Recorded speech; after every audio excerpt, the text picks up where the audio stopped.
এই সরকারের শিক্ষা মন্ত্রণালয়ের যাত্রা শুরু হয়েছে এবং আপনারা দেখেছেন মাধ্যমিক পরীক্ষা সুন্দর হয়েছে, সফল হয়েছে, প্রশ্নপত্র বের হয়নি। এবারের ইন্টারমিডিয়েট এবং আলিম পরীক্ষার নতুন একটি বিষয় আমরা শুধু 9টি বোর্ডের জন্য একক প্রশ্ন এনেছি। ইনশাল্লাহ এবার পরীক্ষা সুন্দর হবে, ভালো হবে। আমরা গতকালকেও সারা বাংলাদেশের এসপি, ডিসি, প্রশাসনিক কর্মকর্তাদের সাথে কথা বলেছি। আমি সারা বাংলাদেশের প্রত্যেকটি বোর্ডে ঘুরে ঘুরে মত বিনিময় করছি। শিক্ষার মান উন্নয়নের জন্য কী কী করা যায়, শিক্ষায় শিক্ষকদের কী কী অসুবিধা রয়েছে, প্রাতিষ্ঠানিক কী কী দুর্বলতা রয়েছে, সেগুলি আমি সকলের সাথে আলাপ করে সেই বিষয়ে ব্যবস্থা নেওয়ার জন্য আমার এই সফর। মূলত নকল নামক জিনিসটি বাংলাদেশে আর নেই, এটা শেষ হয়ে গিয়েছে। এখন শিক্ষার মান উন্নয়নের জন্য কী কী করা প্রয়োজন সেই কাজগুলো আমরা করছি। সবচেয়ে সুন্দর বিষয়টি হলো শিক্ষা সকলেরই কমোডিটি। এমনকি যেই মামলাগুলোর কারণে আমরা শিক্ষক নিয়োগ দিতে পারতাম না, সেগুলিও মহামান্য আদালত সেগুলি তারা কগনিজেন্সে নিয়েছেন। আজকেও একটি মামলা শুনানি হচ্ছে এবং 32,500 শিক্ষক হেডমাস্টার নিয়োগের মামলাটি জুলাই মাসের 2 তারিখে হচ্ছে, যেগুলি যুগ যুগ ধরে এতদিন আটকে ছিল। এবং মহামান্য আদালতও এই শিক্ষা ব্যবস্থায় যেন আমরা সক্রিয় ভূমিকা রাখতে পারি সেই সহযোগিতা করছেন এবং আপনারা মিডিয়ারাও সহযোগিতা করছেন। ইনশাল্লাহ আগামী দিনে একটি সুন্দর আগামীর বাংলাদেশ গড়ার জন্য যে শিক্ষা ব্যবস্থা করা দরকার সেটি আমাদের মাননীয় প্রধানমন্ত্রী করছেন। তিনি প্রাথমিক স্কুল হতে শুরু করে বিশ্ববিদ্যালয় পর্যন্ত প্রত্যেকটি ক্ষেত্রে তিনি নিজে এই বিষয়গুলো নজরদারি করছেন এবং আপনারা ব্যাপক পরিবর্তন ইতিমধ্যেই দেখতে পেয়েছেন, ইনশাল্লাহ আরও দেখবেন, এটাই আমি বলতে পারি।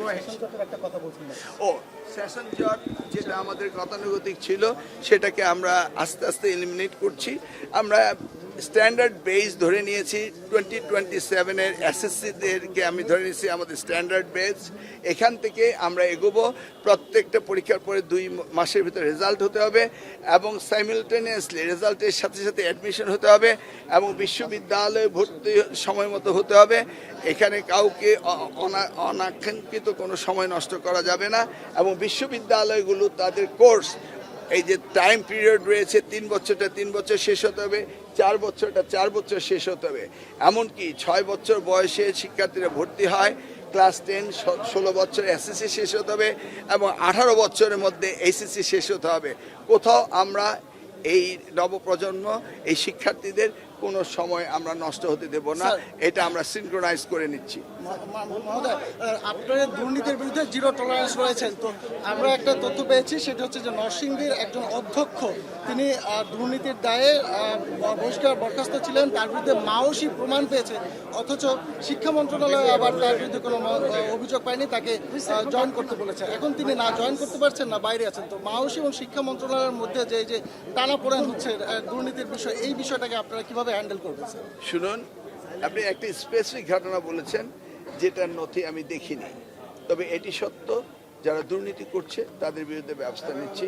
আজকেও একটি ব্যবস্থা নিয়েছি, একজন শিক্ষা অফিসার সে এই দুর্নীতি করত, আমি একটি টেলিভিশনে দেখেছি সোর্স থেকে, এবং তার বিরুদ্ধে আমরা ব্যবস্থা নিয়েছি। যখনই আমরা পাই আপনাদের মতো মিডিয়া থেকে সাথে সাথে আমরা তদন্ত করি, সাথে সাথে ব্যবস্থা নেই। আমরা শিক্ষা মন্ত্রণালয়ের কোনো দুর্নীতিকে প্রশ্রয় দেই না। যদি আপনি দেখে থাকেন আমাদেরকে জানাবেন, আমরা সেটা হচ্ছে যে আমি এখন টেলিভিশনে কাজ করি, ম্যাক্সিমাম স্কুলের শিক্ষা এর কারণ হচ্ছে শিক্ষক যারা আছে তারা স্কুলে ক্লাস না করিয়ে মোবাইল নিয়ে ব্যস্ত থাকে। অন্য জায়গায় মোবাইল দেখার কারণে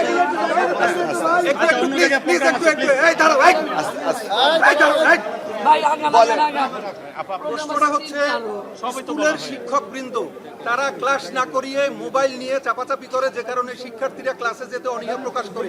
এই বিষয়টাকে আপনি কিভাবে নিয়ন্ত্রণ করবেন বা কি করার আছে? দেখুন, মোবাইল আসক্ত থেকে যেন আমাদের শিক্ষার্থীরা ফিরে আসে সেই জন্য আমরা আনন্দময় শিক্ষা, কালচারাল অনুষ্ঠান এবং স্পোর্টস, খেলাধুলা, এগুলি সব আমরা ইনক্লুড করছি যেন আস্তে আস্তে করে তারা আনন্দময় শিক্ষা চলে আসে, খেলতে খেলতে শিখে। এবং এই আসক্তি থেকে বেরিয়ে আনার জন্য শিক্ষকরা আসক্তিতে, শিক্ষার্থীরা নয়, শিক্ষকরা হ্যাঁ, শিক্ষকদের জন্য আমরা 1.7 মিলিয়ন 17 লক্ষ শিক্ষকদের জন্য আমরা ট্যাবলেট নিচ্ছি এবং সেই ট্যাব থেকে তারা ক্লাসরুম মাল্টিমিডিয়া ক্লাসরুমে পড়াবে এবং তাদের সেই পরিবেশ আসছে যে তাদের হাতে ট্যাব থাকবে, তাদের হাতে মোবাইল আসক্তি হওয়ার কোনো সুযোগ নেই। আমরা সেই ব্যবস্থাটিও এই জুলাই থেকে শুরু করছি। ধন্যবাদ।